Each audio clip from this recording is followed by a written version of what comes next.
On the next episode of World in America, we'll visit the Brazilian Americans. We'll get a taste of their delicious and wholesome cuisine, dance to their age-old Capoeira moves, meet their multi-talented and hardworking families, and observe strong family ties. All coming up on the next World in America.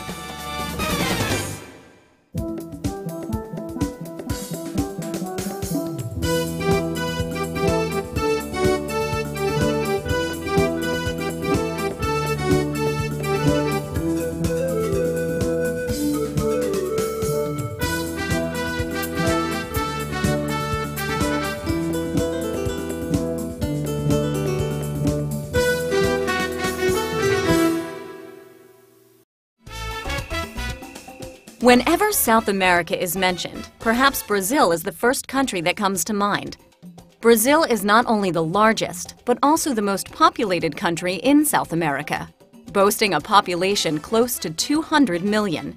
Housing a third of all the world's tropical forests, it is one of the greenest countries with both natural and historical beauties. But Brazil's real forte is the diversity of its peoples. This history of who the Brazilians are started with the arrival of the Portuguese in the year 1500 after they crossed the South Atlantic to reach the land that they initially thought was an island. And then, of course, in that encounter, they met the indigenous people of South America, the ones that were inhabiting the land that they later called Brazil. And after that, we had another element, which was the contribution by the slaves brought mainly from West Africa.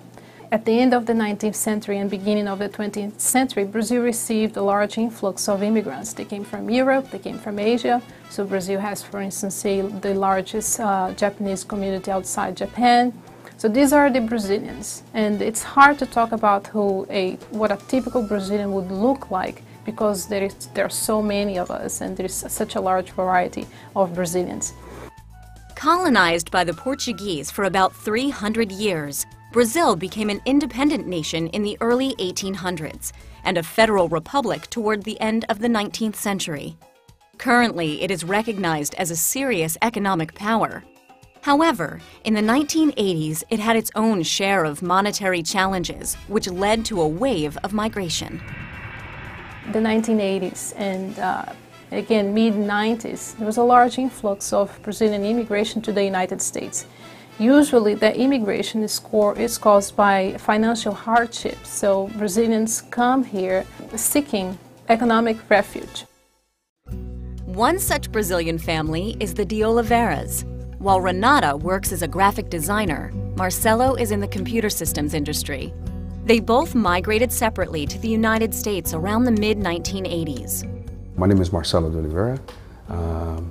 I came to the United States back in 1985.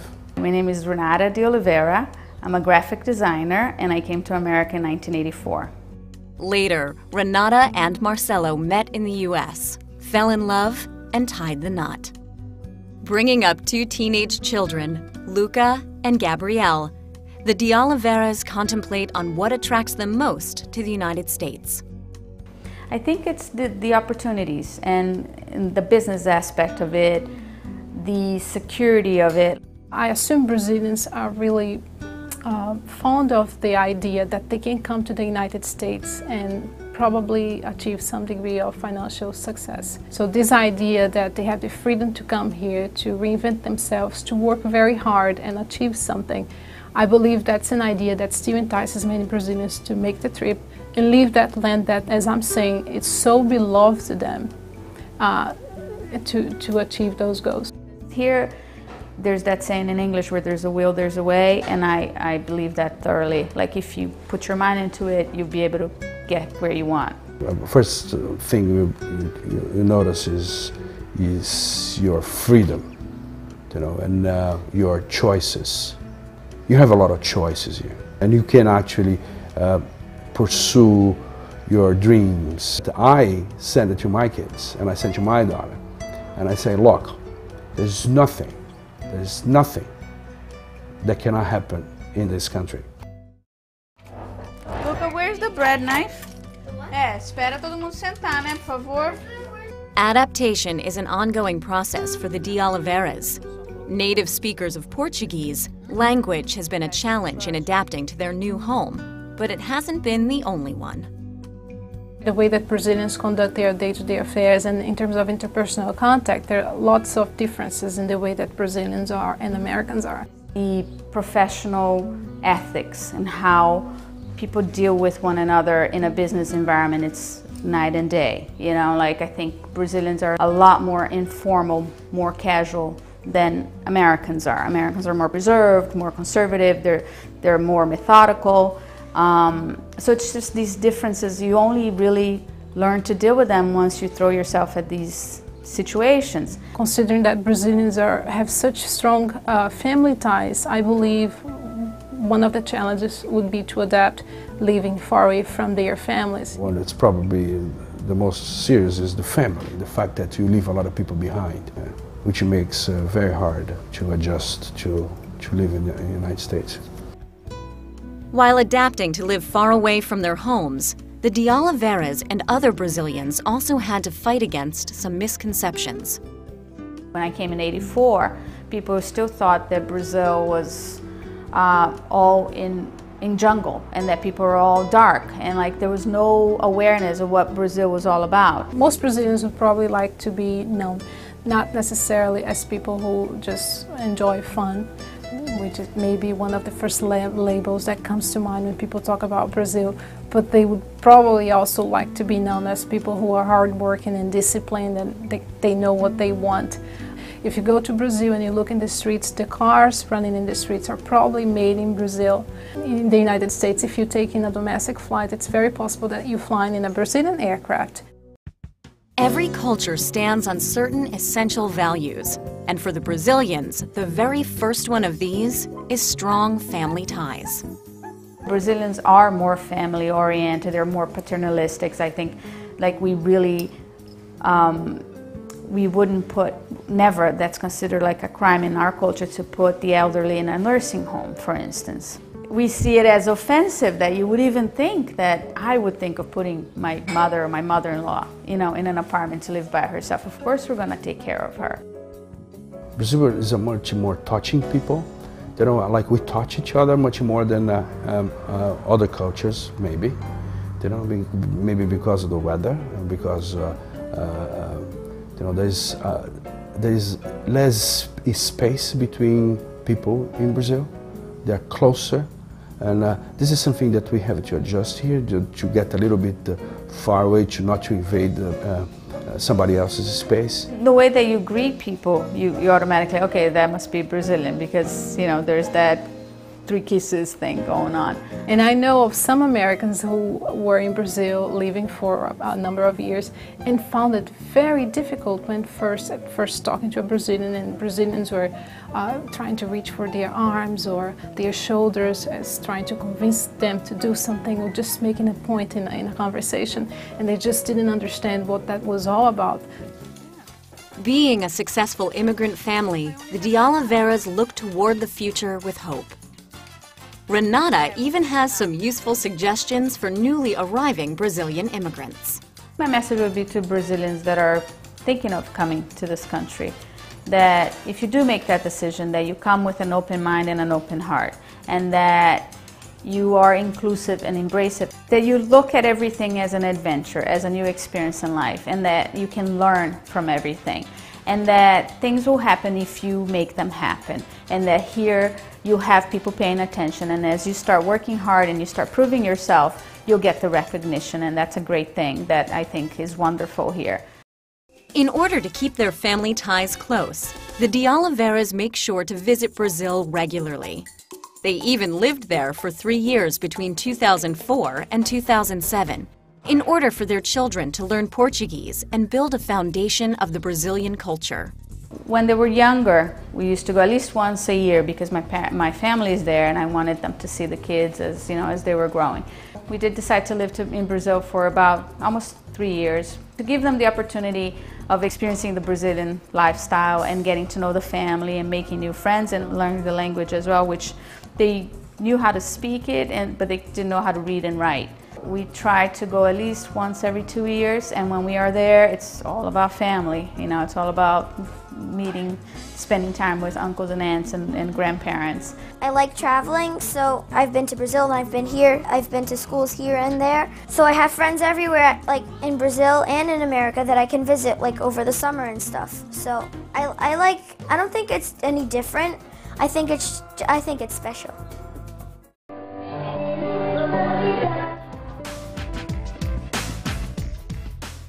Both the de Oliveira's kids are multi-talented.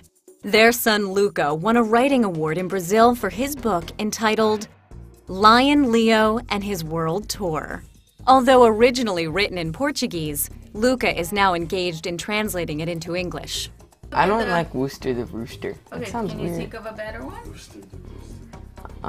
You have to think of something that rhymes with rooster. Rooster. Oh, it could have been Buster, but Buster doesn't go with rooster. Booster the Rooster.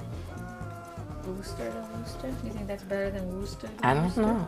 The story is about this lion. His name is Leo the Lion. And he travels around the world meeting other animals and making other friends. He asks his friends that he meets along the way how the environment is affecting them. And it just tells them the story, him going around the world. Writing is not the only skill Luca excels in.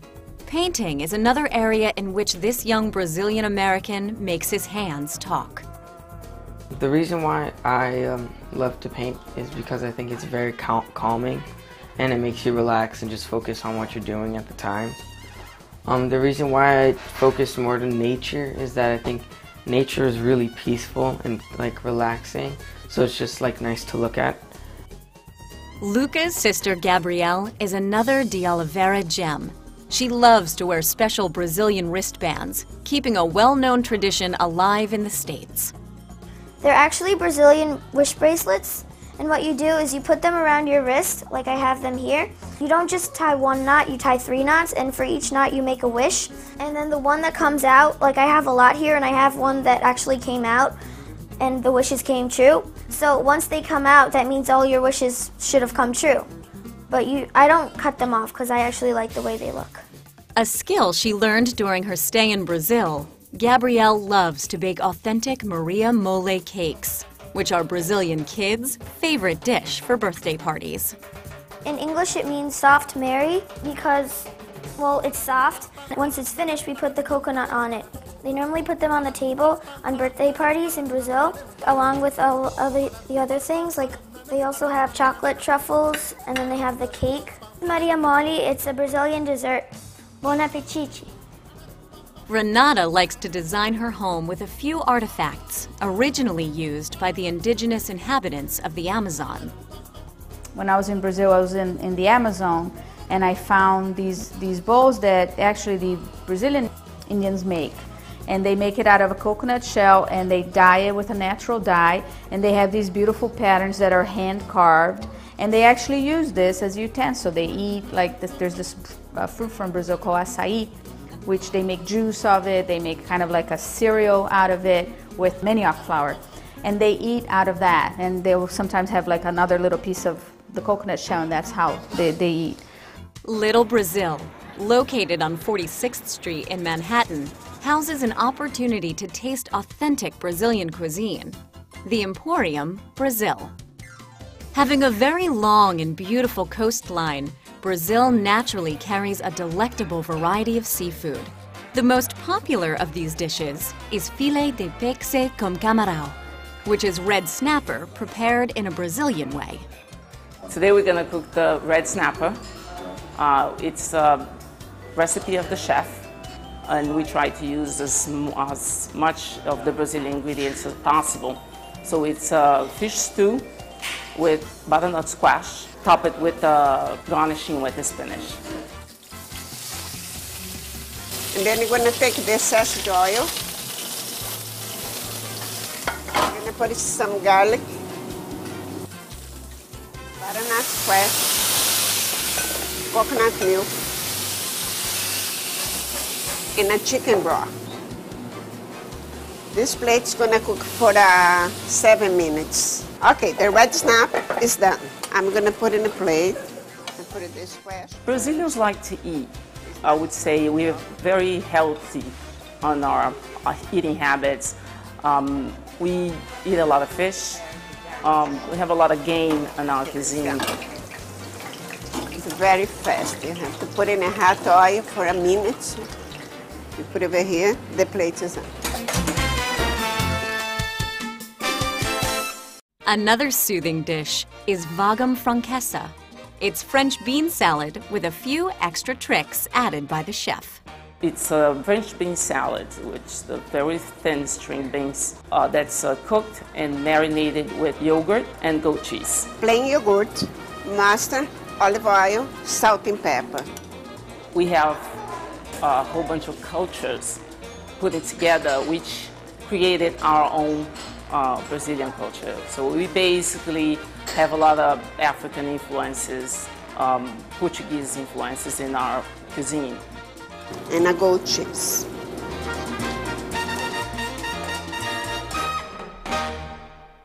Frango bossa nova takes its name from the popular Brazilian music form bossa nova.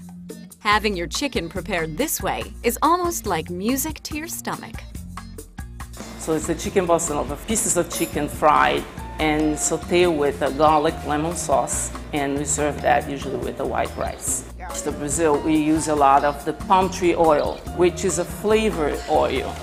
It's used on all the stews and the fishes and chickens, and we create a lot of dishes with that because it's very flavor, and that's extremely unique Brazilian.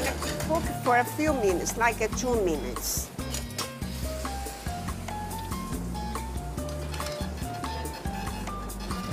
We are very creative people, and we really cook with the heart.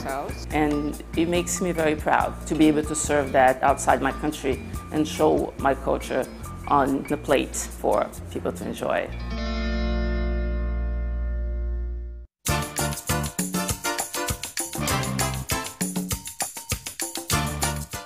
So this is the tastes of Brazil that we cook for you today. So come and join us. It'll be a pleasure to serve you. Bon appetit.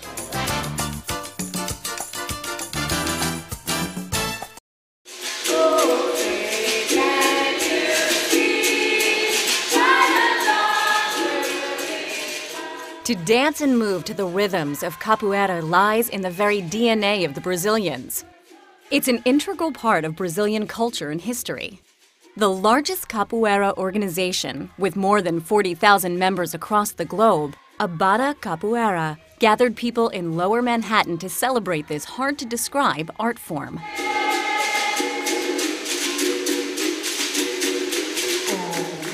Capoeira is a Brazilian martial art. It came from Africa, developed in Brazil, a city called Bahia. I think today Capoeira is the biggest icon of Brazil in world. If you talk Capoeira, you have all world playing, everybody knows what it is. It's a mark of Brazil. You think Capoeira, you think Brazil. You're talking about Brazil, you're talking about Capoeira. It's a way of life. I thought Capoeira taught me how to respect different people, respect my own limitations. It's art, it's dance, it's fight, it's game, it's a lifestyle, it's therapy, can be all that.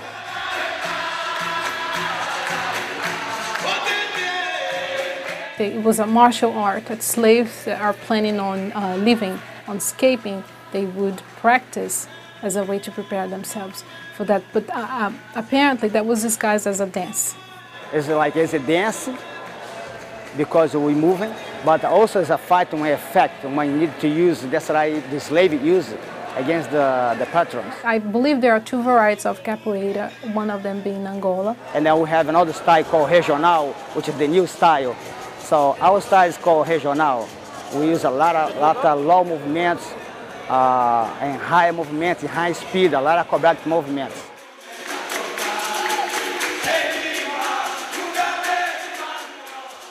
In the United States, you see not as many kids playing, although it's starting to grow.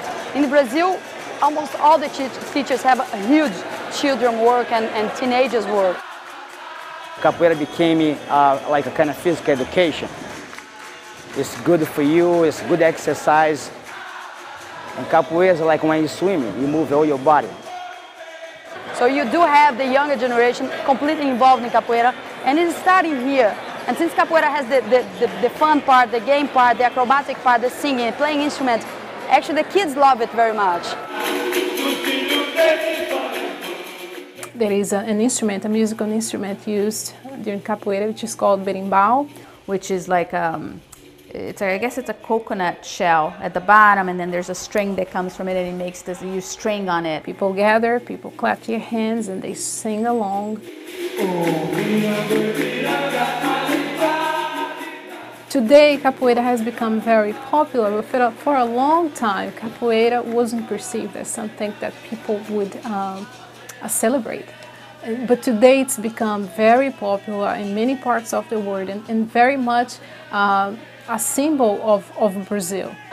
Capoeira keeps me in touch with my tradition, make me proud to be able to be outside Brazil, expanding, promoting this art form. Eu venho de comunidade menos favorecida. E a capoeira... I said that he comes from a community that's pretty disadvantaged. For him, capoeira is the air that he breathes. Capoeira has given him the opportunity to travel around the world, to see people and meet people around the world, and has allowed him to really build a life for himself. It's a reflection of this contribution of the African slaves to our culture. From unique capoeira moves to wholesome family values, Brazilians do add a unique flavor to the American cultural fabric.